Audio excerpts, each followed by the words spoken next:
وصحبه أجمعين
وصحبه أجمعين.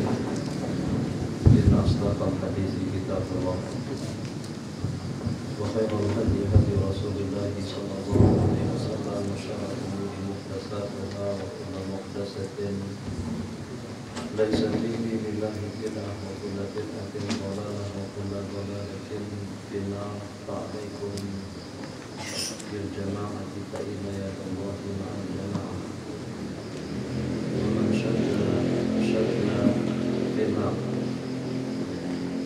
يقول الإمام المالك رحمه الله تعالى فصل في الزهد.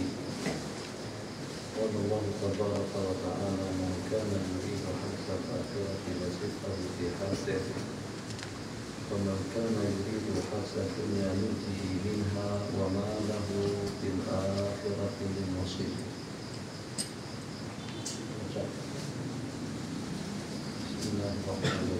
بسم الله الرحمن الرحيم. ويسلم التصريح للإمام المؤلف رحمه الله تعالى قال: فصل في الزهد. قال الله تعالى: من كان يريد حرث الآخرة نزد له في حرثه ومن كان يريد حرث الدنيا نؤته منها وما له في الآخرة من نصيب. وأخرج البخاري عن ابن عمر رضي الله عنهما قال: أخذ رسول الله صلى الله عليه وسلم بمنكبه فقال: كن في الدنيا كأنك غريب أو عابر السبيل. فكان ابن عمر يقول: إذا أمسيت فلا تنتظر الصباح وإذا أصبحت فلا تنتظر المساء، وخذ من صحتك لمرضك ومن حياتك لموتك.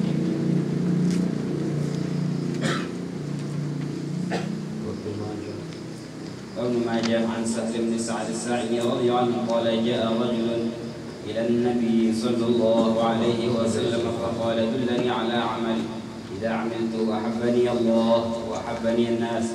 قال: ازهد في الدنيا يحبك الله يحبك الله، وازهد فيما في أيدي الناس يحبك الناس يحبك الناس. والديلمي: اترك الدنيا لأهلها فإن من أخذ منها فوق ما يكفيه أخذ من حرفه وهو لا يشعر. والترمذي: الزهادة في الدنيا ليس بتحريم الحلال ولا إضاعة المال، ولكن الزهادة في الدنيا ألا تكون بما في يدك أوثق مما في يد الله، وأن تكون في ثواب المصيبة إذا أنت أصبت أرغب منك فيها لو أنها لك. بسم الله الرحمن الرحيم. فصل في الزهد.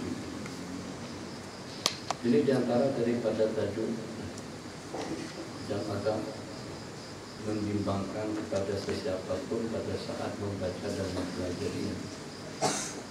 Sebab daripada sejumlah sekian tajuk pembicaraan yang kita bicarakan sebelumnya, mungkin tidak terlalu susah untuk kita laksanakan, tidak terlalu sulit untuk kita terjemahkan dan juga untuk kita hayati. Sementara dengan zuhud, Masya Allah, tabarakallah, dengan makna al-imtina' wal-ibti'ad, menjauhkan diri, menzuhudkan diri daripada masarwatul hayat, daripada kesenangan hidup. Ini suatu hal yang berat, sebab ini melawan nafsu dan juga melawan keinginan. Jubilatil nufus, jiwa raga manusia itu majbulah untuk menyukai dan menyenangi segala sesuatu yang menyenangkan, dengan hiburannya, dengan musiknya, dengan pakaiannya, dengan perhiasannya, dengan duitnya, dengan kerjaannya, dengan rumahnya, dengan makanannya. Kira-kira kita bisa zuhud daripada makanan yang enak, bisa zuhud kita daripada pakaian yang serta nyaman. Jadi yang walaupun itu bukan merupakan satu perkara yang terlarang. Qul man harrama zinatallahi allati akhraja li'ibadihi wa tayyibati minal rizq. Memang dengan kita tidak boleh mengharamkan suatu nikmat dan juga suatu anugerah yang Allah berikan kepada kita. Hanya kalau kita melihat kehidupan daripada masyarakat kita atau kehidupan daripada salafun saleh, ada di antara daripada mereka yang dengan kehidupannya sampai meninggalkan dunia secara total, sehingga keperluan yang mereka perlukan atau yang mereka ambil daripada dunia itu tidak lebih daripada hanya sekedar keperluan yang bisa untuk menjaga nafas atau yang kita sebut dengan bil muhafazati ala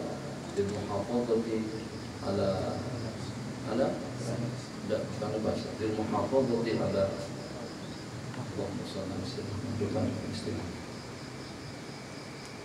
Jadi sebagaimana pada beberapa hari yang lalu kita pernah bukan mentakid tapi ingin mengangkat satu keadaan yang ada di tempat kita, tidak perlu saya sebut sebab sudah banyak yang tahu.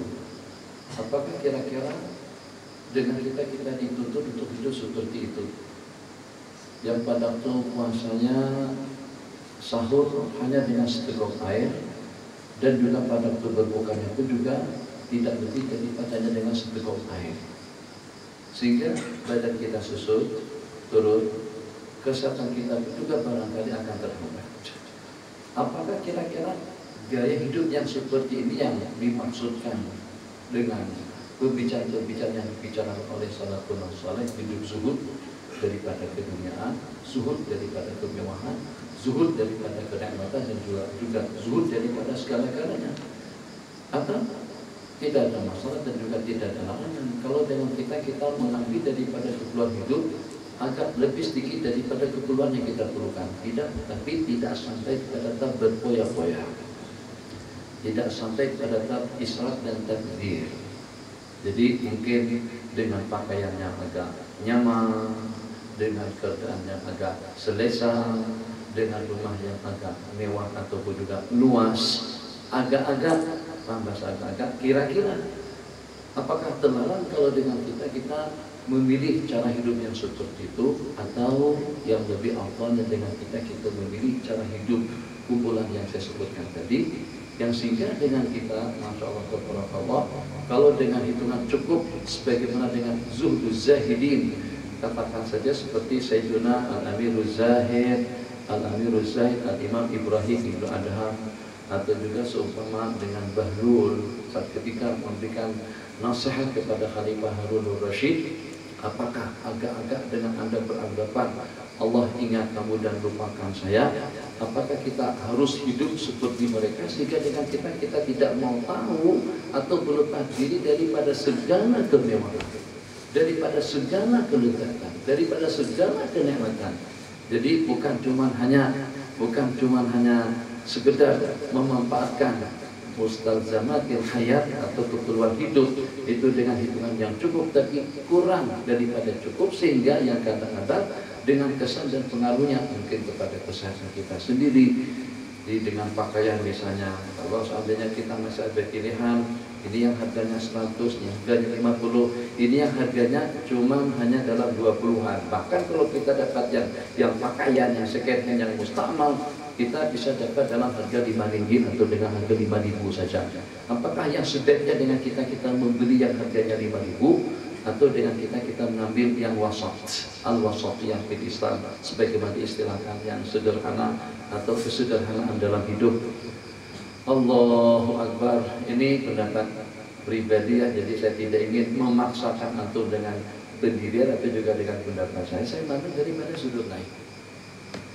Allah memperlihatkan kita dengan bermacam bentuk yang indah, dengan bunyinya, yang indah dengan tatapannya, yang nyaman dengan rasanya, yang nikmat dan yang lezat dengan makanan dan minumannya.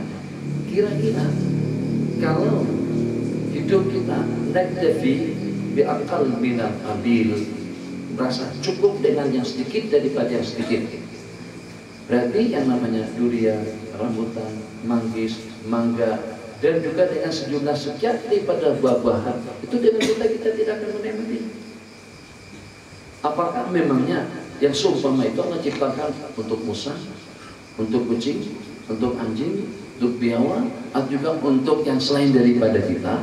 Atau makanan dan minuman yang lezat dan yang nikmat tadi itu Allah ciptakan dan Allah ijadkan untuk kita? Itu pertanyaan. Kalau daripada ayat jelas, qul, katakan, man harrama zinatallahi allati akhraja li'ibadi wat thayyibati minar rizq. Al-Quran mengatakan itu termasuk daripada thayyibat, al-mustalazzat minar rizq.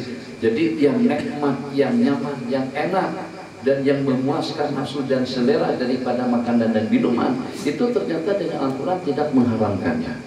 Hanya pertanyaan yang kita katakan, kira-kira dengan yang seumpama kita, kira-kira bagusan hidup cara seperti apa? Apakah sebagaimana dengan masyarakat Sayyidina Abi Dzar bin Ghifari, atau juga seperti dengan masyarakat Al-Imam Ibrahim Ibn Adham, atau juga dengan salafun saleh yang dengan mereka mampu untuk berlepas diri daripada segala kemewahan hidup, hatta kalau pada saat berpeluang dan berkesempatan pun juga untuk mendapatkannya, yang mereka ambil tidak lebih daripada hanya sekedar keperluannya cukup. Jadi misal seperti yang diceritakan, setelah diminta sama mereka, kami tidak bisa membawa kalian untuk menyeberang ke situ kecuali dengan bayaran. Jadi kata Imam Ibrahim bin Adham, bukan tidak mau bayar, tapi apa yang mau dibayarkan pada saat dengan saya tidak punya. Jadi pada itu karena memang harus bayar juga, maka dengan lantunan kata-kata atau juga dengan doa dan munajat kepada Allah Jalla wa'ala biqudratil khaliqil a'zam, seketika itu juga pasir berubah menjadi kepada emas, atau berubah menjadi kepada uang dananir. Beliau ambil satu. Itu kira-kira kita bisa seperti itu. Wah, jadikan semuanya emas.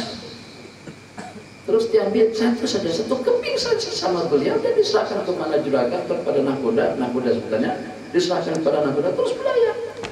Yang selebihnya ditinggalkan. Apakah seperti itu yang sepatutnya dengan kita sekarang ini? Kalau dengan kita hidup zuhud seperti itu, kalau kita tidak ada tanggungan mungkin oke-oke saja. Kalau dengan kita hidup sendirian mungkin oke-oke saja. Tapi kalau kita ada beban tanggung jawab, satu dengan keluarga, dengan masyarakat, dengan umat, dan juga dengan bangsa biakmaliha, apakah kira-kira hidup yang sebaiknya itu seperti itu? Sebagaimana yang dinasihatkan, ini bukan hadis, sebagaimana yang dinasihatkan oleh Sayyidina Abdullah ibn Umar, tapi riwayat yang disebutkan di sini ini pesan baginda kepada beliau yang setelahnya beliau riwayatkan secara mauquf, tapi rupa-rupanya marfu ila Rasulillah sallallahu alaihi wasallam, kun di dunia ka'annaka gharib aw abiru sabil. Jadi kalau kita melihat daripada tatapan pandangan mata yang serba memukau, cantik, indah dan bagus, ulama mengatakan zuhud kita daripada yang seumpama itu hukumnya mustahab. Zuhud kita daripada yang haram hukumnya wajib. Zuhud kita daripada yang wajib hukumnya haram. Zuhud kita daripada yang makruh hukumnya baik. Jadi daripada perkara yang serba indah, ini apa perlu?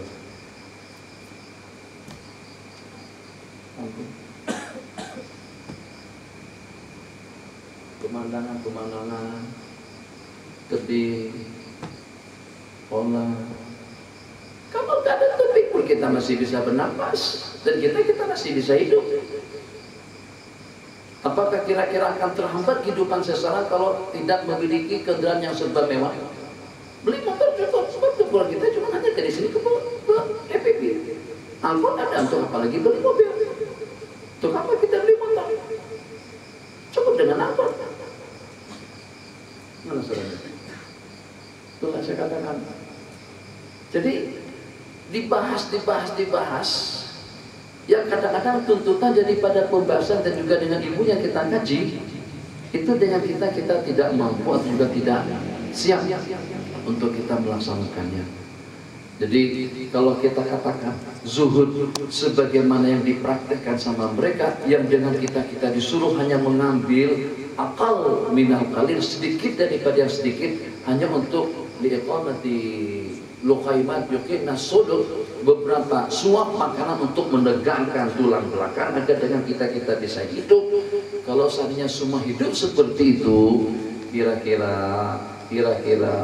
bagaimana dengan fasilitas nikmat yang Allah ciptakan, yang pada hakikatnya itu dipersembahkan Allah untuk kita. Betul, untuk kita. bukan untuk orang lain, bukan untuk minta maaf, bukan untuk binatang, bukan juga untuk burung, bukan juga untuk ikan, bukan juga untuk kucing, bukan juga untuk kambing. Itu Allah ciptakan aku. Dari sudut mana kesalahannya? Kalau pada saat dengan sesat, saya tidak katakan saya dan juga tidak katakan antum. Daripada sudut mana kesalahannya? Kalau pada saat dengan kita memanfaatkan dan juga menikmati keindahan yang Allah ciptakan, yang memang pada hakikatnya Allah ciptakan min ajlikum. Allah ciptakan untuk manusia. Sehingga dengan kita memilih yang lebih bagus, yang lebih canggih, yang lebih nyaman, yang lebih nikmat, yang lebih lezat, sehingga sampai ada di antara daripada kita sanggup untuk menempuh jarak sampai sekian kilometer hanya untuk menikmati satu sajian makanan yang lebih nikmat. Padahal kalau cuma hanya sekedar makanan saja, di sini kita makan, situ juga kita makan. Untuk apa dengan kita pergi ke sana? Ya Allah ya Rahman Rahimin, berjam-jam dengan jam dan juga dengan macetnya lagi, hanya untuk menyamu selera atau juga hanya untuk makanan. Jadi kalau kita katakan itu hukumnya makruh, maknanya dengan kita semuanya sudah terlibat dengan satu perkara makruh. Kenapa?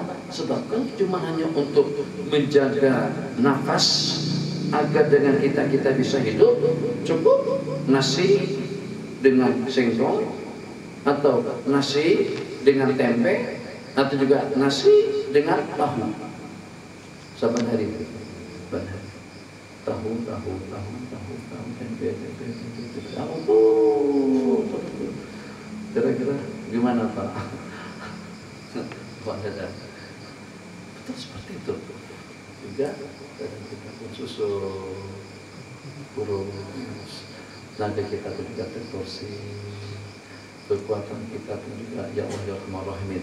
Tapi dalam waktu yang sama kita saksikan, saya belum menyaksikan orang-orang yang hidup seperti itu juga mempunyai kekuatan yang tidak kita miliki. Di malam hari dengan ibadahnya, dengan tahajudnya, dengan zikir dan ubudiyah, yang bahkan kadang-kadang dengan mereka memiliki dan juga mendapatkan satu kenikmatan yang tidak pernah kita nikmati. Mereka kalau pada waktu berdoa dan berdiri tidak ada Allah Jalla wa'ala, mereka boleh menangis. Sementara dengan kita tidak bisa seperti itu. Yang saya katakan serba membingungkan.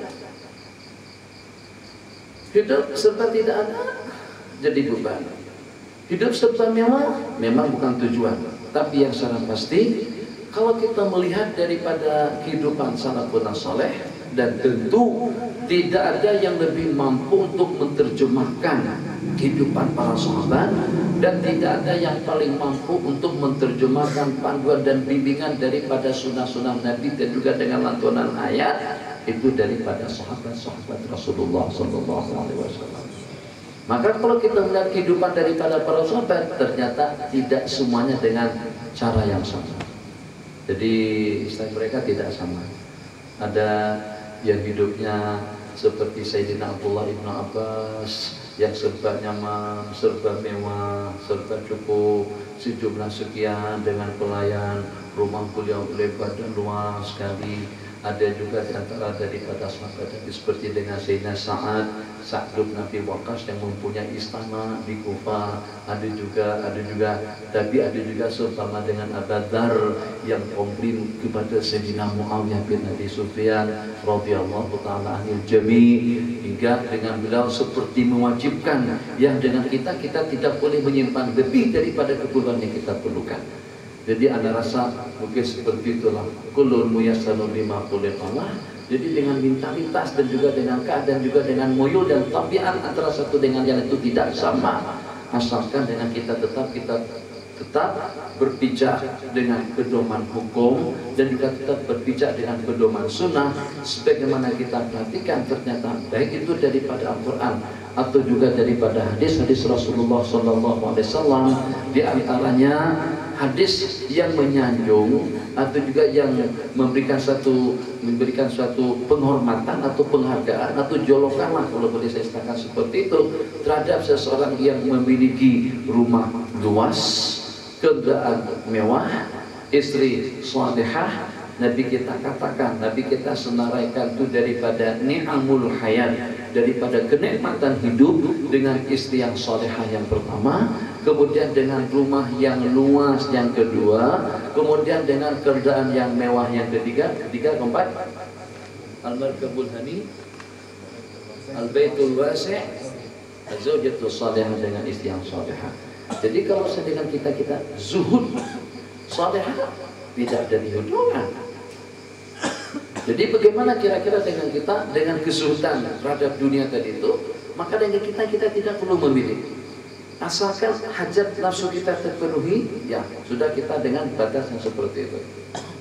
Penting, alhamdulillah. Asalkan disebut perempuan wanita atau wakifaya. Dah, kalas. Coba keluarnya tuh menyalurkan. Setelah dengan niat-niat yang kita niatkan sebelumnya, tiba sunnah pertama, untuk dunia yang kedua, dan juga untuk menyalurkan nafsu secara halal, dan juga untuk mengingatkan kita dengan kenikmatan yang Allah anugerahkan pada sesiapa saja nanti di dalam surga. Untuk memancing naluri dan juga dengan keinginan agar terpancing untuk mengekalkan yang pernah dirasakannya pada waktu di dunia. Orang yang pernah mewah di dunia harus dia mampu untuk mengekalkan kemewahannya sampai kepada hari akhirat dan secara abadi nanti pada hari kiamat. Sebab kita sudah terpancing nalurinya dengan yang serba mewah dan nyaman. Dan dengan orang yang tidak pernah hidup mewah harus berupaya bagaimana caranya agar jangan sampai kesengsaraan hidup dan kemiskinannya di dunia itu berkelanjutan dan akan berkekalan sampai ke negeri akhirat, waliyadzubillah. Jadi kalau di dunianya sengsara, harus berjaya dan berhasil saat ketika nanti dia kembali kepada Allah Jalla wa'ala. Jadi susah untuk mentakib dan juga susah untuk bertakayun bagaimana seharusnya anta atau anak dan sesiapa. Karena rasa yang seperti itu kita serahkan kepada muyul dan juga kepada keinginan masing-masing, tapi dengan kecondrongan dan keinginan yang terpandu tetap ikut mengikuti pedoman dan bimbingan daripada Sayyiduna Rasulullah SAW. Sebab Nabi kita gunakan bahasa ni'mah al-malus salih birrajulis salih, masih dipuji lagi oleh baginda Nabi. In taraka khairanil wasiyatu, khairan di sana ulama mengatakan itu adalah duit. Jadi tidak ada halangan dan juga tidak ada larangan kalau dengan kita berupaya untuk mendapatkan duit sebanyak-banyaknya daripada jalur yang halal. Tapi dengan catatan sebagaimana hadis yang ketiga yang kita riwayatkan, jangan sampai apa yang telah dijanjikan oleh Allah, jangan sampai sesuatu yang ada di tanganmu lebih kita yakini daripada sesuatu yang dijanjikan oleh Allah Jalla wa'ala. Bismillahirrahmanirrahim. Qala faslun fi zuhdi. Riwayat daripada Sayyidina Abdullah ibni Umar radhiyallahu ta'ala anhu qala akhadha Rasulullah sallallahu alaihi wasallam bimankibi. Nabi kita pegang bahuku, maqala kun fid dunya ka'annaka gharib. Gharib dengan kemewahannya, gharib dengan kenikmatannya, gharib dengan hiburannya, gharib daripada segala-galanya. Bada'al islamu ghariban fasayautu ghariba fatuba lil ghuraba. Islam itu bermula dalam keadaan gharib, dalam keadaan asing, dan akan kembali menjadi asing. Maka bahagialah orang-orang yang merasa asing daripada keadaan, dengan arti kita tidak bisa hidup dengan menurutkan kehendak daripada masyarakat, juga kehendak daripada orang ramai. Harus kita asing. Keasingan di sini tidak berarti dengan kita menyalahi hukum. Keasingan di sini tidak berarti dengan kita berlepas daripada pedoman hukum hakam dan juga daripada sunnah-sunnah Rasulullah SAW. Asing kita di sini saat ketika dengan kita ikut hukum. Minta maaf, saya teringat bapak saya susah menyimpan sesuatu. Limada tatakhattam fi, nah itu saja, paham. Walimada la tu'ammin ala fatihatik. Masa ni ma'anaka ma'al mikrofon. Rasul yaqul idza ammana al-imam fa'aminu. Tentu sautul imam adhar wa awdah min sautil imam. ba'dul mulaq. Rahasia. Karena sallallahu alaihi wasallam bertakabbu fi khinsir yamin wa fi khinsir yasari. Nanti jadi mubtada kedua dengan di lombok. Jadi kita berharap kitalah orang yang pertama. Tadi saya sampai terpikir mau buka kitabul libas, saya mau tunjukkan nih hadisnya, baca termasuk. Zuhud daripada sunnah hukumnya makruh. Zuhud daripada zikir hukumnya makruh. Zuhud daripada amalan yang sepatutnya kita amalkan hukumnya makruh. Tapi zuhud daripada yang wajib hukumnya haram. Zuhud daripada yang haram hukumnya wajib. Itu dengan kesimpulan yang disebutkan oleh ulama. Bismillahirrahmanirrahim. Alhamdulillahi rabbil alamin. Ujung waladdallin. Zuhud kita daripada ta'min hukumnya makruh. Sebab tak susah. Zuhud kita daripada iqamatis shufur pun juga hukumnya makruh. Sebab tidak membebankan dan juga tidak menyusahkan kita. Zuhud kita daripada tasbih, tahmid, takbir dan kita amalkan bersama hukumnya makruh. Zuhud daripada memakai sorban pun juga hukumnya makruh. Nanti kata bedakan makruh itu ada pahala ada. Nah, zuhud daripada memposisikan khatam pada tempatnya pun juga hukumnya makruh. Tadi yang berkenan tidak ada di tempat, insya Allah. Tadi saya mau sebut, tapi takut kalau tersinggung. Saya lihat ada beberapa orang adik-adik kita pada majelis yang telah lalu, celak matanya tebal sekali.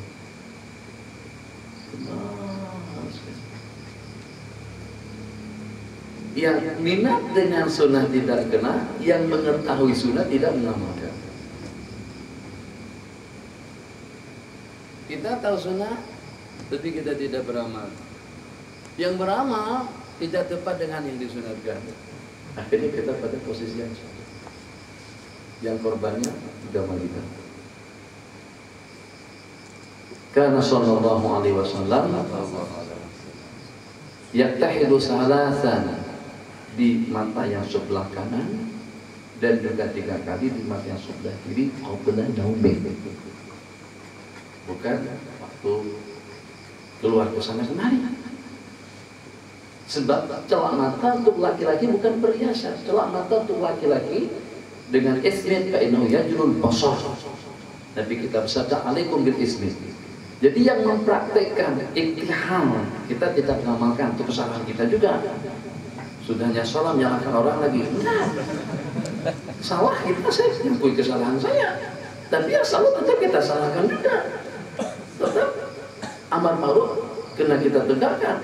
Nahi anil munkar tetap kita laksanakan. Yang walaupun kita tetapi kesalahan daripada kita ada di antara daripada kita yang sudah beramal sunat menggunakan celak mata 3 kali di mata sebelah kanan sebelum tidur dan juga 3 kali di mata sebelah kiri pun juga sebelum tidur, yang sehingga pada pagi hari nanti satu kesan daripada ismet celak mata yang kita gunakan tadi itu untuk menajamkan pandangan, untuk membeningkan juga membersihkan pandangan, penoliyah julul basar satu, kemudian yang kedua wayubitu sya'ar dan akan mendekalkan bulu mata. Itu yang disebutkan dalam hadis. Subuh saat ketika dengan kita mencuci atau juga membasuh muka kita dengan air wudhu, kesan daripada celak mata di mata kita dari itu sudah hilang. Yang beramal dengan sunnah tersebut justru subuh sebelum pergi, sebelum mengajar, sebelum ceramah, sebelum ke masjid, sebelum ke sana kemari, krik sampai ke bawah itu kan tidak betul. Ya kita pun memang tidak betul juga karena kita tidak mengamalkan. Seperti itu. Allah ya Rahman Rahimin. Minta jimpang daripada tajuk. Bismillahirrahmanirrahim. Nabi kita berpesan kepada Sayyidina Abdullah ibn Umar, kun fid dunya ka'annaka gharib aw abir sabil. Orang yang abir sabil, yang lewat sebagai seorang musafir, dia tidak akan membeli keperluan-keperluan yang tidak diperlukan. Tidak akan ada orang yang singgah di Bogor yang cuma hanya ikut daurah 4 hari saja di sini, terus mau beli rumah, mau beli tanah, mau beli mobil, atau juga mau beli kereta, atau beli apa saja. Kenapa? Cuma hanya sebentar.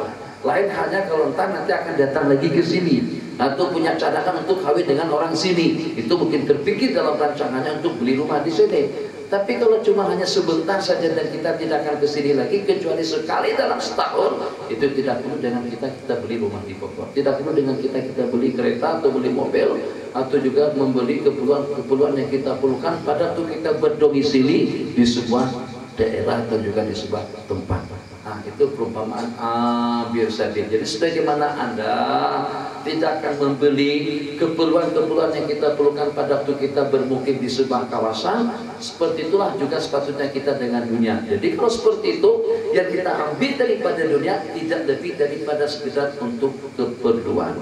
Yang kita makan dan minum daripada dunia tidak lebih daripada untuk menstabilkan kehidupan, bukan untuk kenikmatan dan juga bukan untuk kepuasan. Ini an-ra'i ba'dil ulama. Jadi kalau kita melihat dengan kehidupan daripada baginda Nabi Sallallahu Alaihi Wasallam, ternyata dapat kita perhatikan suatu keadaan yang cukup berbeda antara kehidupan beliau dengan ummahatil mukminin. Dan kalau untuk baginda Nabi kita sendiri, sampai tidak mensisakan sedikit pun daripada kenikmatan atau juga daripada keperluan-keperluan yang beliau perlukan, yang untuk besok sudah ada ketentuan rezekinya seperti apa, tapi ternyata Nabi kita masih membekali keluarga-keluarga beliau ummahatil mukminin dengan bekal keperluan hidup untuk 1 tahun ke depan. Makanan, keperluan-keperluan yang diperlukan oleh ummahatil mukminin itu ternyata Nabi kita bekali mereka, atau masing-masing Nabi kita bekali dengan jumlah bilangan yang lebih daripada cukup untuk sampai ke tahun yang akan datang. Jadi kalau dengan peribahasa isbid dunya ka'annaka tamutu ka'annaka isbid dunya ka'annaka if'al ta'ishu abada, bukan pemulaannya i'mal fid dunya ka'annaka ta'ishu abada wa'mal li akhirati ka'annaka tamutu ghada. Jadi kalau kita tamsilkan atau kalau kita tafsirkan makna daripada beramal untuk akhiratmu seakan-akan kamu mati pada esok hari, itu kalau untuk akhirat memang suasananya seperti itu. Sebab kalau kita pancangkan angan-angan kita dengan taswifnya, ya Allah ya Arhamar Rahimin, saya rasa tidak ada seorang pun yang mampu untuk melaksanakan tuntutan hidup secara maksimal. Kenapa? Karena dia masih ada harapan akan sampai kepada esok, lusa, minggu, bulan, tahun, bahkan kadang-kadang kita punya rencana untuk tahun 2030. Padahal masalah keberatan belum tentu dengan kita akan sampai pada tahun tersebut, tapi dengan amal dan juga dengan angan-angan kita yang panjang, sehingga dengan kita kadang-kadang membisikkan hati kita bahwasanya dengan kita secara pasti atau seolah-olah akan sampai pada tahun yang kita harapkan. Bismillahirrahmanirrahim. Qala radhiyallahu ta'ala anhu kun fid dunya, qala sallallahu alaihi wasallam kun fid dunya ka'annaka gharibun aw abir sabil. Wa kana Ibnu Umar yaqulu idza amsayta, apabila kamu berada di waktu petang maka janganlah kau menantikan sampai ke esok hari. Wa idza asbahta, dan kalau pada Anda berada di waktu pagi janganlah kau mengangan-angankan. La tantazir, janganlah kau menantikan waktu petang. Khudh min sihatika limaradik wa min hayatika limautik. Khudh li sihatika limaradik qala wa li hayatika limautik. Ini kesempatannya kalau pada saat dengan kita tidak memanfaatkannya dengan baik, belum tentu kita akan mendapatkan kesempatan kembali. Kalau seumpama dengan kehidupan itu pasti kalau kita mati jelas kita tidak akan berpulang kembali. Tapi kalau dengan kesehatan masih ada kemungkinan kita akan sehat kembali. Nah, pada Bismillahirrahmanirrahim. Ja'a rajulun ila Nabi sallallahu alaihi wasallam faqala dullani ala amalin. Perkenalkanlah kepadaku tentang satu amalan idza amiltuhu ahabbani Allah wa ahabbani an-nas.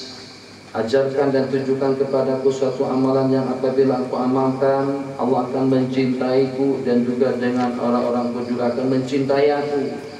Qala zahad fi dunya yuhibbukallah wa zahad bima fi aidin nas yuhibbukan nas. Zuhud di dunia. Jadi kalau begitu Nabi yang menyuruh kita zuhud. Kalau begitu penafsiran zuhud tidak daripada apa yang disebutkan di dalam hadis. Tapi apakah zuhud dengan makna dengan kita meninggalkannya secara total? Kalau kita lihat daripada kehidupan salafun saleh, sebagaimana saya katakan tadi, ada yang meninggalkannya secara total sampai zuhud dengan pandangannya, zuhud dengan pendengarannya, zuhud dengan seleranya, zuhud dengan keinginannya. Jadi katakan saja banyak tempat-tempat keindahan dan mereka tidak menatap. Mereka tundukkan pandangan mereka. Mungkin kalau seandainya lil istighal binawafilil ibadat, dengan kita tidak menatap pandangan-pandangan yang membuka dan juga yang mengiurkan, disebabkan karena dengan kita menghabiskan waktu dengan zikir dan juga dengan tafakkur, itu satu perkara yang bagus. Tapi kalau seandainya dengan kita alihkan pandangan kita daripada al-manazir al-khallabah, daripada pemandangan-pemandangan yang indah. Ini bukan cerita daripada yang haram, zuhud daripada yang haram hukumnya wajib. Ini cerita kita zuhud daripada yang mubah. Boleh kita pandang tasih, danau, gunung, tebing, bangunan, atau juga dengan taman yang indah, yang serba indah dan bagus. Bahkan dengan bahasa Malaysia yang semula jadi, yang secara alami kadang-kadang jauh lebih indah daripada yang dibuat oleh manusia. Nah, apakah sebaiknya dengan kita tundukkan saja pandangan kita? Ada di antara daripada ulama kita di kalangan salafun saleh yang menyarankan kepada kita untuk kita menundukkan pandangan kita, zuhud hatta daripada pemandangan-pemandangan yang indah. Tapi kalau seandainya pada saat dengan kita memandang pemandangan yang indah, ditaqul ma khalaqta hadza batila, untuk menggugah hati dan juga dengan naluri dan keinginan kita agar kita lebih terpancing lagi untuk mendapatkan yang lebih indah dan abadi nanti pada hari kiamat. Wallahu alam, saya rasa tidak ada salahnya dengan kita menatap yang indah atau juga mendengar yang indah. Sebab kenapa? Sebab dia akan membawa kita kepada kebaikan. Qala kun izhad bima fid dunya yuhibbukallah wa zhad bima fi aidin nasi yuhibbukan nas. Zuhud dengan sesuatu yang ada pada orang lain akan mencintaimu. Na'am. Qala wadaina mitruku dunya li ahliha, tinggalkan dunia kepada ahlinya. Fa inna man akhadha minha, maka seseorang yang mengambil daripada dunia lebih daripada keperluan yang diperlukan, ukhidha min haqqihi, akan diambil secara terpaksa, kata orang Arab ghasban anhu, di saat dia tidak sadar. Faman akhadha minha fawqa ma yakfihi, yang walaupun mungkin dengan kita sudah dapat menggunakan dan juga sudah dapat memanfaatkannya, tapi tanpa kita sadari dalam sekelip mata memandang, mungkin saja sesuatu itu akan terambil ataupun juga akan diambil. Mungkin juga justru dengan umur kita yang tidak menunjang, yang bagaimanapun dunia akan kita tinggalkan. Nah, qala baca wal qudai wa Tirmizi az-zahadatu fid dunya. Alhamdulillah, ini penafsiran yang mendukung dengan pendapatnya pertama. Az-zahadatu fid dunya, kesulitan di dunia itu bukan dengan mengharamkan yang halal.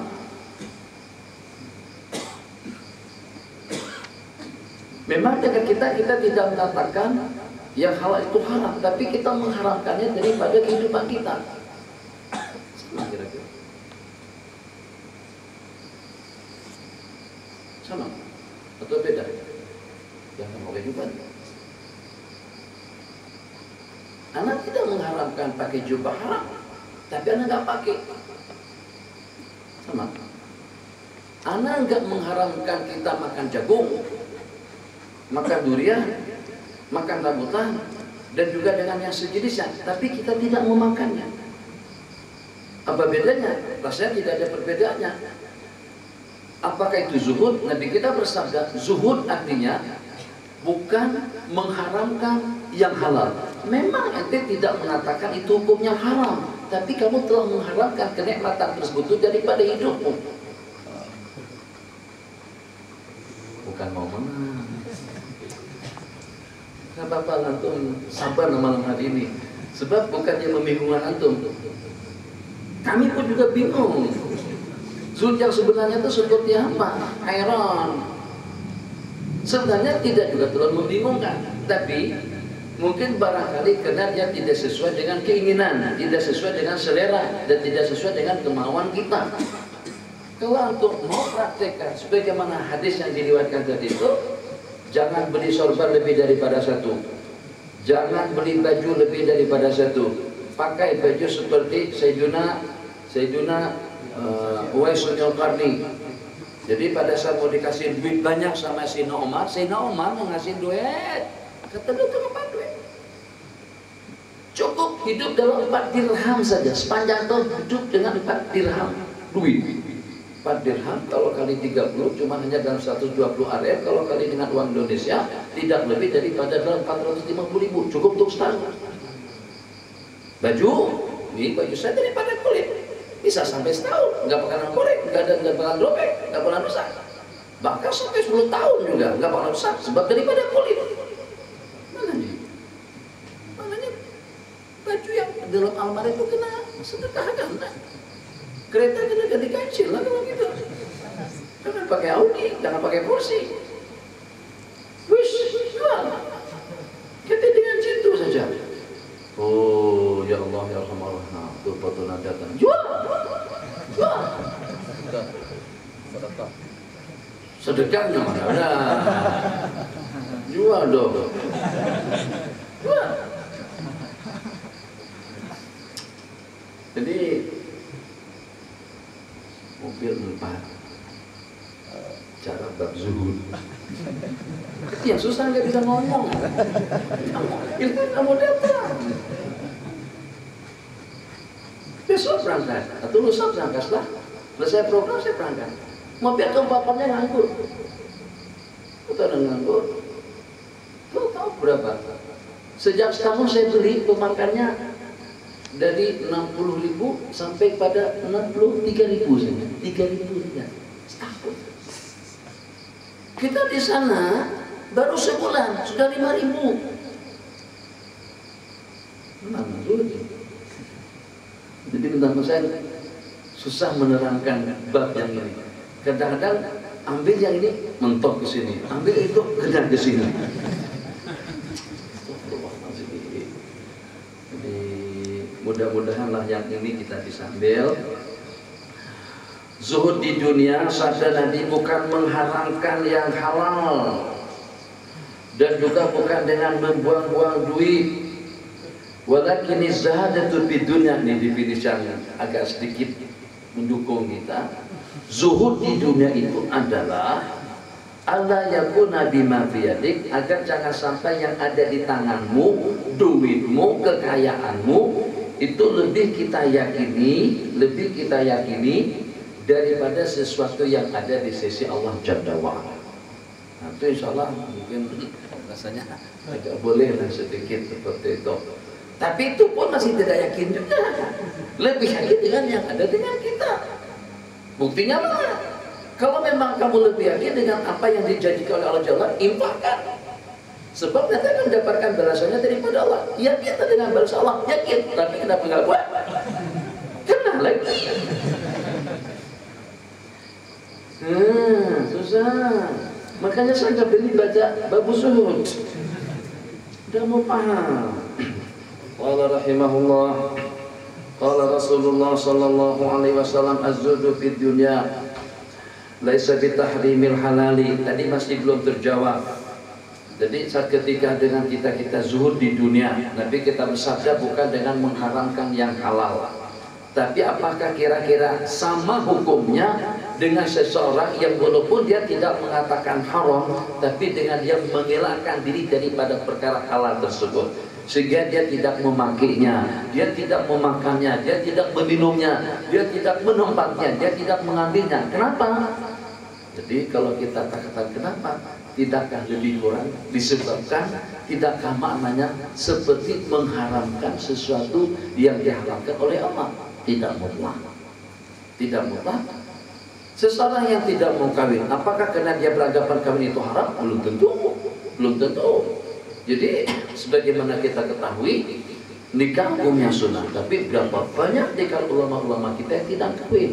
Di antaranya Imam Nawawi, di antara Imam Ibnu Taimiyah itu tidak kawin. Al-Haris Al-Hasibi itu juga tidak kawin. Apakah karena pada saat mereka meninggalkan nikah berarti dia mereka beranggapan nikah itu makruh atau seperti apa? Jadi kalau seandainya ada mubarirat selain daripada karahiyatuka litilka sunnah, insya Allah meninggalkan satu perkara tersebut itu termasuk daripada perkara yang dianjurkan. Bismillahirrahmanirrahim.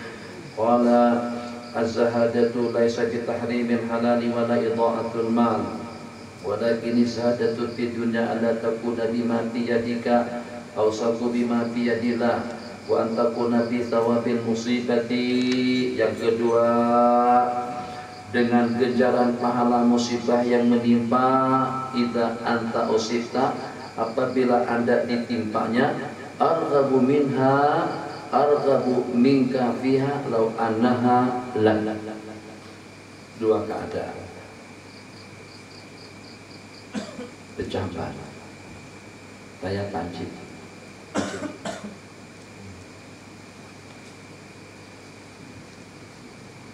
kehilangan, istri meninggal, kehilangan handphone. Tentu musibah-musibah yang menimpa kita akan ada ganjaran dan balasannya daripada Allah Jalla wa'ala. Mana yang paling kita sukai? Yang berat. Kita lebih suka kalau dengan kita tidak dilanda musibah. Kita lebih suka kalau dengan kita tidak ditimpa apa-apa. Yang walaupun kita tahu dengan musibah yang menimpa kita mendapatkan ganjaran pahala, mana yang lebih kita sukai?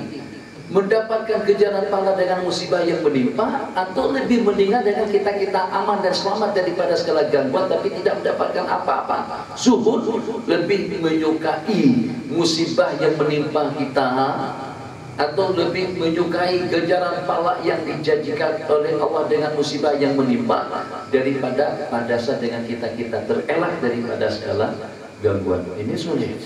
Allah yaqulu wa antakuna bisawabil musibati idza anta usibta, bukan mencari, tapi pada saat ditakdirkan Allah Jalla wa'ala, sehingga dengan perkara tersebut berlaku kepada diri kita, itu lebih kita sukai arghabu minka fiha law annaha lak.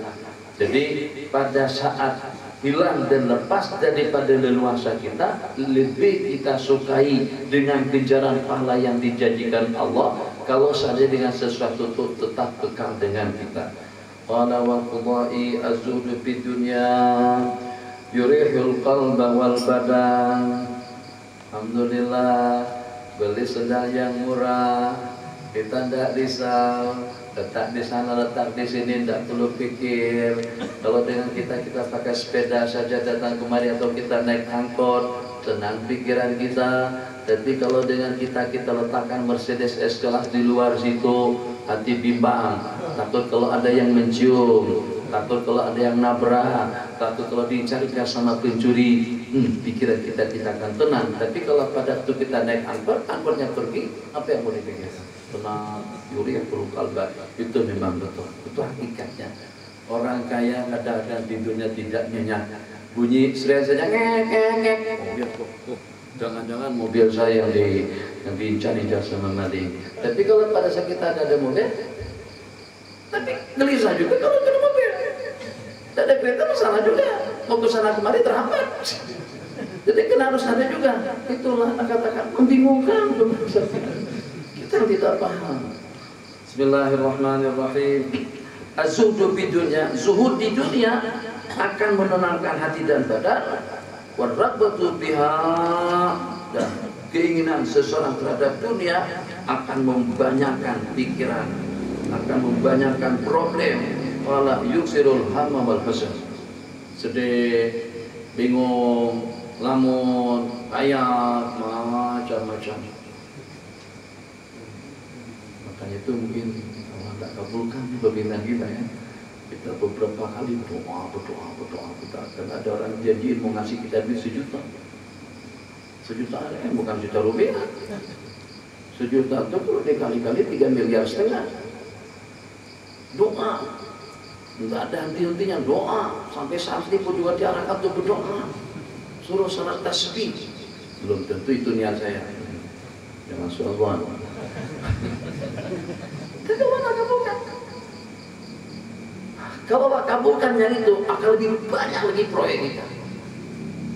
Mau tata ke sana, mau rombak yang itu, mau perbaiki yang ini, mau rombak yang itu, mau rombak yang ini. Kenapa? Karena ada pada saat itu tidak ada. Apa yang dirancang? Apa yang dipikirkan? Sudah tidak ada. Tapi kalau pada humum, pikir. Kalau nggak dapat, sedih. Nanti kita bersabda, warabatu fid dunya yuksirul hamma wal huzun wal batalatu, dan menganggur atau pengangguran tuksil qalb akan menggelapkan hati. Jadi pengangguran bukan cuma menganggur daripada pekerjaan, tapi juga menganggurkan diri daripada ibadah, menganggurkan diri daripada kebaikan. Qala rahimahullahu ta'ala wa tabrani tafadahu min humumid dunya mastata'tum. Kosongkan diri Anda daripada urusan dunia, daripada umum dunia, semampu kamu. Tapi dalam waktu yang sama, ham di dunia pun Allah kasih ganjaran pahala.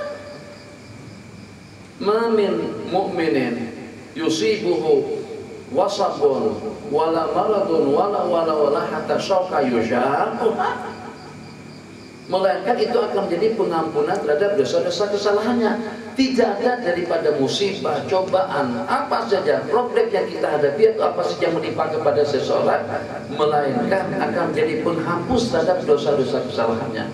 Jadi secara tidak langsung, kalau ada hukum pun bagus juga. Kenapa? Sebab tak terjadi asbab takfir. Mungkin hukum yang tidak dibuat-buat. Matikan handphone dulu, kita nih lagi stres nih memikirkan handphone, jangan tambah kacau lagi nanti. Qala tafarraqu min humumid dunya.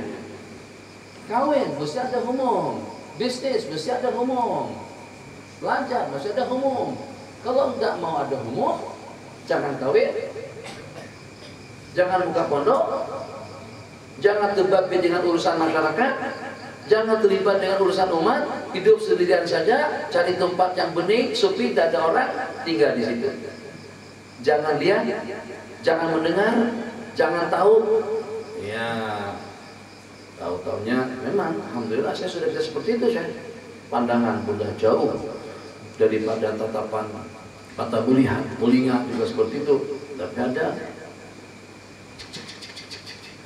Facebook, jaringan internet di rumah. Memang sudah betapa sudah berkhawat, tapi berkhawat itu hanya dengan badannya saja.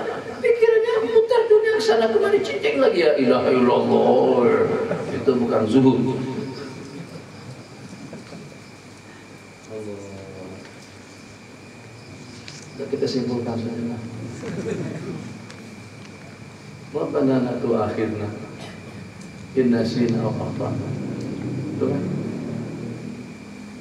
Zuhud. Kau sadar zuhud, zuhud. Kalau punya anak banyak kira-kira zuhud tak?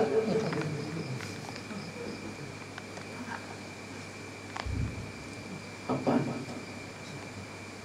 Baru 8.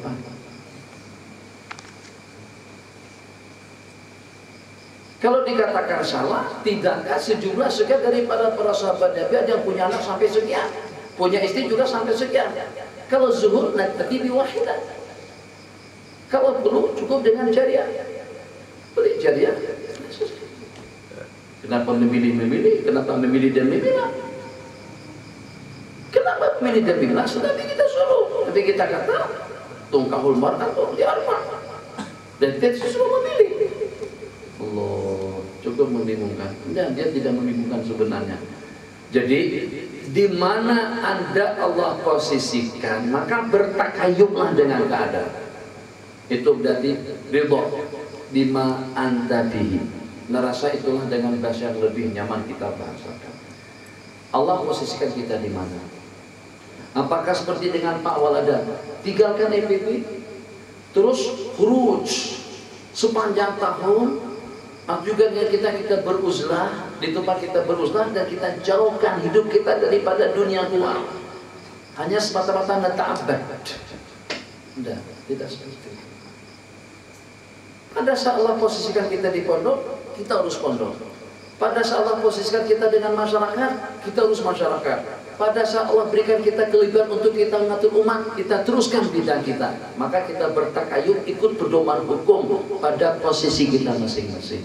Nardha bima qadarahullahu lak, ridha dengan apa yang ditakdir Allah kepada kita. Kemudian bagaimana dengan kita bertakayub? Takayuban kita maksud di sini kehidupan yang telah ditempatkan Allah kita pada kehidupan tersebut, kita sesuaikan langkah kita, gerak kita, hidup kita dengan ketetapan hukum hakam yang pertama, dan juga dengan sunnah-sunnah Rasulullah SAW yang kedua, dengan tulus ikhlas karena Allah. Bismillahirrahmanirrahim. Baca. Kita habiskan. Tidak pada tajuk lain. Baca. Nah. Bismillahirrahmanirrahim. Wat-Tabarani tafarraghu min humumid dunya mastata'tum fa innahu man kana. Alhamdulillah, nanti kita kata mastata'tum. Kosongkan, jauhkan diri kamu daripada segala kesibukan dunia semampu. Rabbana la tu'akhidna in nasina aw akhtana. Rabbana wa la tahmil 'alaina isran kama hamaltahu 'alal ladzina min qablina. Rabbana wa la tuhammilna ma la taqata lana bih. Wa'fu 'anna waghfir lana warhamna. Wa'fu 'anna waghfir lana warhamna. Wa'fu 'anna waghfir lana warhamna. Anta maulana fansurna 'alal qaumil kafirin. Senantiasa selalu kita bacanya. Sebab memang kita tidak mampu untuk melawan musuh. Mungkin kita mampu untuk mengatur orang lain, tapi belum tentu dengan kita mampu untuk mengatur diri pribadi kita sendiri. Mungkin dengan kita bisa boleh menasihati orang lain, memberikan hati dan perasaannya, tapi belum tentu dengan kita mampu untuk memberikan hati diri kita sendiri. La tu'akhidna in nasina aw akhtana. Rabbana wa la tahmil 'alaina isran beban tanggungan kama hamalta 'alal ladzina min qablina. Rabbana la tuhammilna ma la taqata lana. Kalau kita disuruh hidup seperti yang kita gambarkan tadi itu, hanya dengan sesuatu makanan, kita tidak mampu. Mungkin akan banyak hal-hal yang terhambat dalam kehidupan kita. Kalau seandainya dengan kehidupan yang ada dengan kita masing-masing sekarang ini salah, kita memohon dan meminta kepada ahkamul hakimin, la tu'akhidna in nasina aw akhtana. Rabbana la tahmil 'alaina isran kama hamaltahu 'alal ladzina min qablina. Rabbana wa la tuhammilna ma la taqata lana bih. Memang kita tidak mampu untuk menahan nafsu atau juga menahan keinginan. Ada yang keinginannya dengan pakaian, ada yang keinginannya dengan kereta. Kalau saya tidak beli kereta, kadang-kadang saya lihat harga kereta di terus sungguh. Mudah-mudahan kadang-kadang pergi balik daripada pasar, paling tidak saya bawa majalah mobil. Lihat harga mobil, lihat saja. Tidak tahu kenapa, itulah musibah. Tapi katakan musibah berdosa pula. Itulah diantara daripada masalah yang kita hadapi. Antum juga dengan umumnya, juga dengan masalahnya, masing-masing punya problem dan juga masing-masing punya tanggungan. Nah, qala فإنه من كان للدنيا أكثر همه أفشى الله ضيعته وجعل الله فقره بين عينيه. Jadi Nabi kita bersabda, sebab seseorang yang kalau dunia yang jadi umumnya, dunia yang jadi pikirannya, la taj'alid dunya akbar hammina. Jangan kau jadikan dunia yang paling banyak dalam pikirannya atau dalam pikiran kita. Seseorang yang paling banyak dunia yang dipikirkannya, afsyallahu dai'atu, akan Allah ucapkan juga ifsya, taburkan dai'atahu, hajat dan keperluannya, wa ja'alallahu faqra, Allah letakkan kemiskinan dan kefakiran antara kedua belah matanya. Dan kalau humum kita adalah humumul akhirah, memang kita ngomong begitu, kita akhirat yang perlu kita pikirkan, akhirat yang perlu kita usahakan. Bagaimana risau kita tentang agama, risau kita tentang agama, risau kita tentang akhirat. Begitu, tapi buktinya tidak seperti itu. Allah tahu, Allah lihat. Jadi dengan kita sudah tahu itu sepertinya berpura-pura saja, tidak lebih daripada sediwara dengan berbicara juga dengan ucapan. Faktanya kita tidak demikian. La tu'akhidna in nasina aw akhtana. Jadi pantas, patut dan wajar itu adalah merupakan di antara daripada ayat yang paling besar ganjaran dan balasannya. Dua ayat yang terakhir daripada suratul Baqarah, Nabi kita bersabda, Allah turunkan kepadaku, di mana Allah tidak pernah menurunkan yang seumpamanya kepada para nabi-nabi dan juga kepada umat yang terdahulu. Wa man kana fil akhiratu aktsara hammi. Kalau akhirat yang paling banyak yang kita pikirkan, ja'alallahu jama'allahu amrahu, Allah kumpulkan segala urusan dan keperluannya, dan Allah letakkan kekayaan di dalam hatinya. Wa ma aqbala 'abdun biqalbi ilallahi jalla wa ala illa ja'alallahu qulubal mu'minina tahdu ilaihi bil wuddi war rahmah wa kana Allahu bi kulli khairin ilaihi asra. Wa ma aqbala 'abdun biqalbi ilallah, tidak ada dengan seorang hamba yang ikhbar tulus dengan hatinya kepada Allah, illa ja'alallahu qulubal mu'minin, maka Allah akan jadikan hati orang-orang yang beriman senantiasa menyimpan dan menaruh rasa kasih sayang dan mahabbah kepadanya.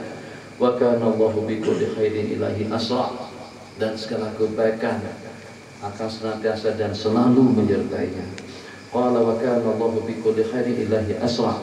Wa syaikhan qalat Aisyah radhiyallahu ta'ala anha, ma syabi'a alu Muhammadin min khubdi syairin yaumaini mutatabi'aini hatta qubidha.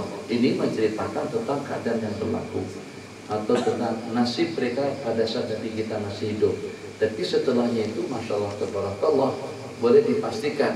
Jadi kita dengar pemberian-pemberian yang diberikan kepada ummatil mukminin, sampai ada di antara daripada mereka pernah mengatakan seperti ini.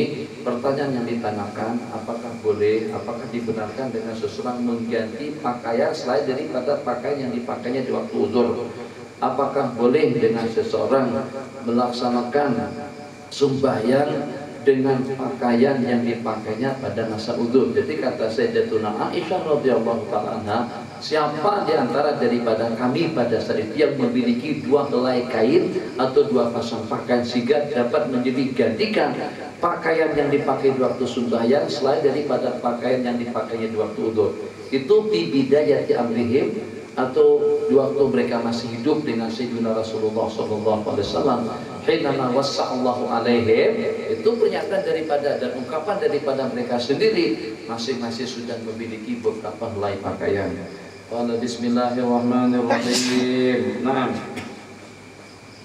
والترمذي قال عبد الله بن مسعود رضي الله عنه نام رسول الله صلى الله عليه وسلم على حصير فقام وقد أثر في جنبه فقلنا يا رسول الله لو اتخذنا لك بطاء فقال ما لي وللدنيا ما أنا في الدنيا إلا كراكب استظل تحت شجرة ثم راح وتركها. Itu yang Nabi kita ajarkan kepada kita.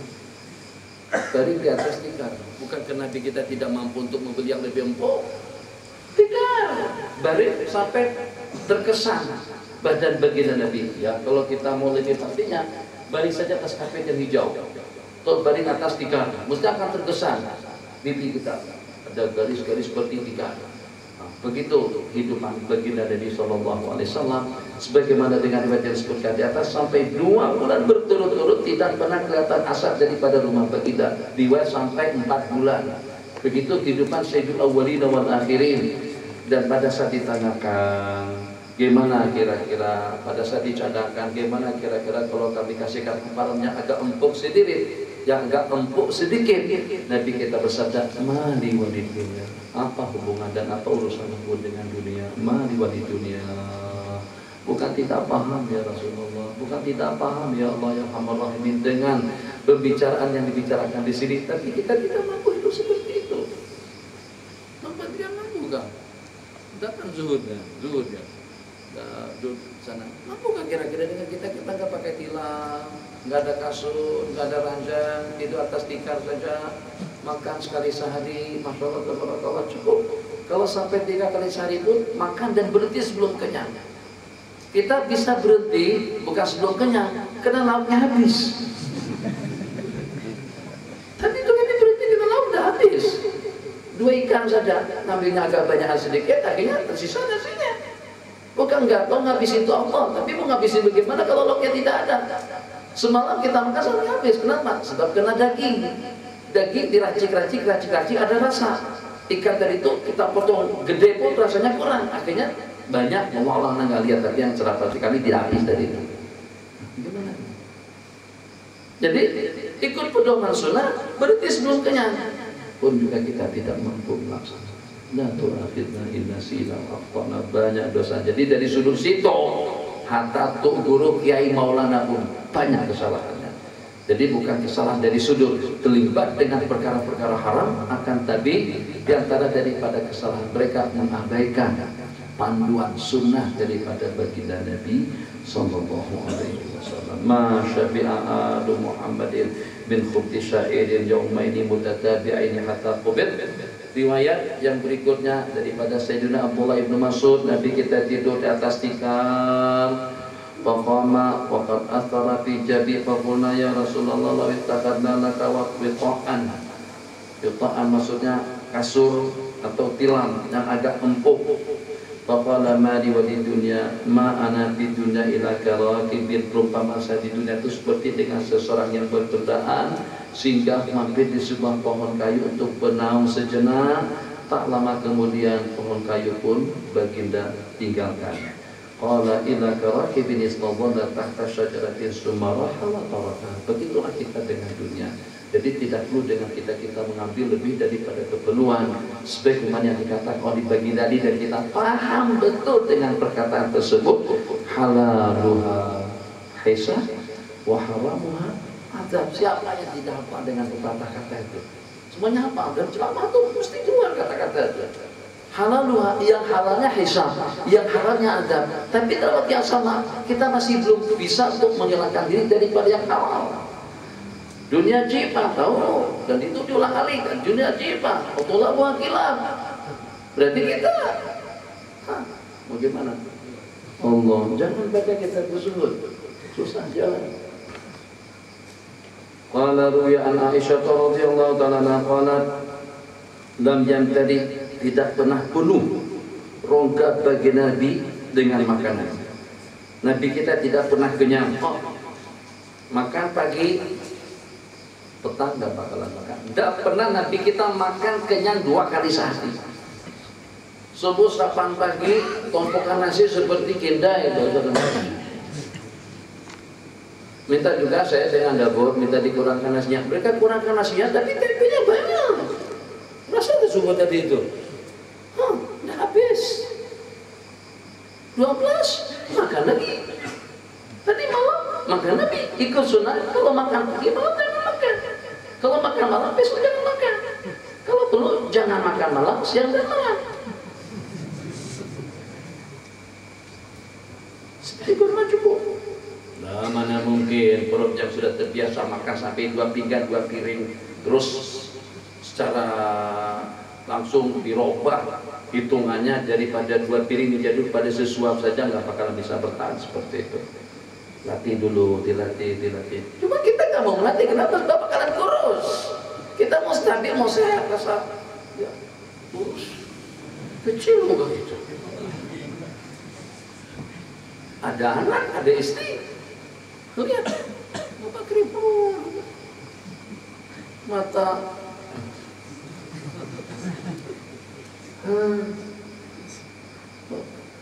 kalau mereka memang perut dan kecut dan mengecil, dan juga amalan mereka dengan zikir. Zikir itu yang memberikan tenaga dan kekuatan kepada mereka.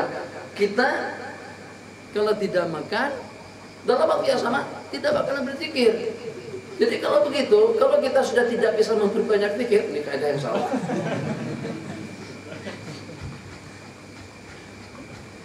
Mana? Pindah daripada Kelantan. Ayo, Zuhud. Itu rahasia kami berdua dengan Bang Salam. Bismillahirrahmanirrahim. Minta maaf ya untuk pengajian malam hari ini. Jadi ulasannya bukan tidak pasti, tapi agak cukup membingungkan. Bagaimana yang seharusnya dengan kita. Jadi kalau ingin dengan yang seharusnya, memang kita praktekkan sesuai dengan bacaan yang kita baca. Tapi kita tidak mampu untuk yang seperti itu. Sebab an-nafsul ammaratu bisu, jiwa raga yang memerintahkan kita kepada kejahatan sangat-sangat komplain. Makanya itu sebagaimana disebutkan di dalam hadis dan juga sebagaimana kita temukan riwayatnya kemarin, permulaan agama ini sampai bisa tersebar luas. Satu dengan yakinnya para sahabat, dan yang kedua dengan kesulitan mereka daripada dunia.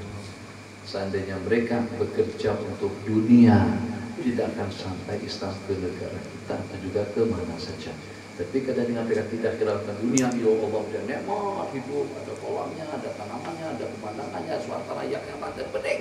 Tidak lama kemudian mereka tinggalkan. Tidak lagi ke negara kita. Buka lagi negara yang berikutnya. Udah nyaman dan betah dan tinggal di situ. Sampai dihantarkan mereka dengan tetesan air mata. Mereka mengatakan kami hidup, maaf, kami datang untuk kami membuka negara kalian, bukan untuk menompok dan juga bukan untuk mengumpulkan kekayaannya, tapi untuk membawa nur hidayah, nur Islam kepada kalian. Setelah kalian mendapatkan bimbingan dan petunjuk daripada Allah Jalla wa'ala, maka tugas kami untuk datang ke negara kalian itu sudah habis, sehingga mereka berpindah kembali ke negara-negara yang berikutnya. Itu kehidupan ashabu Rasulullah SAW. Kenapa? Sudah dengan mereka ada role model, ada yang mereka lihat yang memang betul-betul bukan cuma hanya sekedar bercakap, tapi mampu untuk mempraktikkan hidup zuhud itu dalam kehidupan beliau sehari-hari. Sehingga dengan para sahabat tadi pada saat termotivasi mereka dengan kehidupan baginda seperti itu untuk meninggalkan apapun dalam hidup itu tidak ada halangan dan rintangan. Sementara dengan kita masih lihat yang itu, lihat yang ini, dan kita tidak ada contoh. Kalau kita mau contohin yang itu tidak mencontohkannya seperti itu. Akhirnya berat lagi, kalah tumbang lagi kita dengan nafsu dan kita dengan keinginan. Qala bismillahirrahmanirrahim. Wa ruya an Aisyah radhiyallahu ta'ala anha qalat lam yabtadi jawbun Nabi sallallahu alaihi wasallam shifa'an qat wa lam yabutha syakwa. Nabi kita tidak pernah membocorkan keluhan kepada seseorang. Wa kanatil faqatu ilaihi ahabba ilaihi minal ghina. Faqat, hidup miskin, hidup sengsara lebih Nabi kita sukai daripada hidup serba ada. Boleh? Tak boleh je, tak boleh. Tak boleh tobat, banyak-banyak istighfar. Mudah-mudahan kita dapat. Jadi yang ini mungkin kita tidak boleh. Jadi minta maaf kawan-kawan supaya kita tidak saling salah menyalahkan. Kalau antum menyalahkan anak, dosa antum. Kalau menyalahkan antum juga sama-sama berdosa. Jadi mungkin masing-masing Allah berikan kelebihan daripada berbagai aspek atau daripada berbagai sudut, yang mudah-mudahan kelebihan yang ada pada diri seseorang tadi itu mampu untuk menutupi kekurangan, lubang, kejanggalan yang ada dalam kehidupan daripada sudut yang lain. Itu saja yang kita lihat. Biasa nama kira-kira seperti itu. Nah, kalau kita mau bagaimana? Dakwah, ikhlas nggak bisa. Cara jujur bukan tak bisa ikhlas juga. Tapi pada masa kedatang emblok tuh balik tangan, selonok hati. Ngomongnya memang ikhlas. Ya Allah ya Rahman Rahimin, la nastaghni min fadlik. Kami tidak terkaya daripada anugerahmu. Ceramah bagus, hebat, jamaahnya ramai, luar biasa, emploknya nipis. Ada rasa kesal dalam hati. Susah ditata, kita sudah ditata. Nah, itu kelemahan kita. Tapi insya Allah tengok niat kita untuk menyebarkan kebaikan itu ada. Keinginan kita untuk memasyarakatkan yang sunnah, untuk memasyarakatkan yang baik itu pun juga ada. Ya Allah, daripada sudut itu mudah-mudahan itu dapat menutupi kejanggalan niatnya. Seperti itulah mungkin saat nanti ya. Mudah-mudahan seperti itu. Kalau tidak, terluak kita, terluak. Sebab itu membulat-bulatkan hati itu susah. Ngomong enak, ikhlas karena Allah. Dan ada tujuan saya daripada ridhonya Allah. Nah, nyari istri. Terus sebab kenapa? Sebab yang mentaskin itu punya anak 9, semuanya perempuan. Ayo, gimana? Tadi udah ikhlas dah, taskinnya ikhlas dah, hurufnya ikhlas dah. Ada satu ketika Tuan Haji, kata Tuan Haji, anak-anak saya sekarang saya pengen juga mau mendapatkan seorang calon suami yang soleh untuk anak-anak saya, tapi sampai sekarang masih belum kelihatan, masih belum ketemu lagi. Akhirnya pada saat pentaskirannya berikutnya lebih seronok dan lebih senang kalau kita ditaskir ke tempat situ. Kenapa? Akan ketemu lagi dengan Pak Bapak tadi itu. Siapa tuh nanti akan ditawarin. Ikhlas kan? Oh, nah tuh akhirnya ingasina. Ya Allah, dosa kita daripada sudut sini. Nah, Bapak mungkin dengan kita taksir dalam bab zuhud, mudah-mudahan daripada bab-bab yang lain semangat dikit, mungkin barangkali semangat untuk menyebarkan ilmu, mungkin barangkali kalau seandainya tidak pun adalah sedikit sebanyak ya, tapi sebenarnya mungkin barangkali seperti itu. Ya Allah ya Rahman. Allahu Akbar. Minta maaf. Ada sebarang pertanyaan? Kita berarti malam ini agak lanjut. Ngantuk tetap saya teruskan. Mas, besok kita sudah habis. Kalau seorang wanita bila dia kahwin, ada yang tukar nama bapa dia pada nama suami. Kan ala Eropa tu, madam siapa. Jadi kalau kahwin maka dia akan disebut Madam Pemberani, Madam Ahmad, Madam Aminuddin, Madam Nuruddin, supaya adil. Oh, nama sendiri Madam Syekh Nuruddin, nama anak sebut Aminuddin saja, ada Madam Nuruddin. Nah, kan begitu Ji, hilang nama orang tua si perempuan tadi itu. Itu kita sudah ibarat-ibarat. Tetap saja nama dia kita berikan kepada nama orang tuanya. Tidak boleh dengan kita memberikan kepada nama orang lain. Kata dengan menisbahkan. Kalau kita katakan Madam dengan mana istrinya bulan memang betul. Tapi kalau dengan membinkan, berubah bin daripada orang tuanya kepada nama suami, jelas tidak boleh. Itu justru yang Nabi kita laknat, mal'un wa min kasaba ila ghairi abi, terkutuk dengan seseorang yang menisbahkan diri kepada selain daripada orang tuanya. Yang lain, jangan bab zuhud. Saya jawab.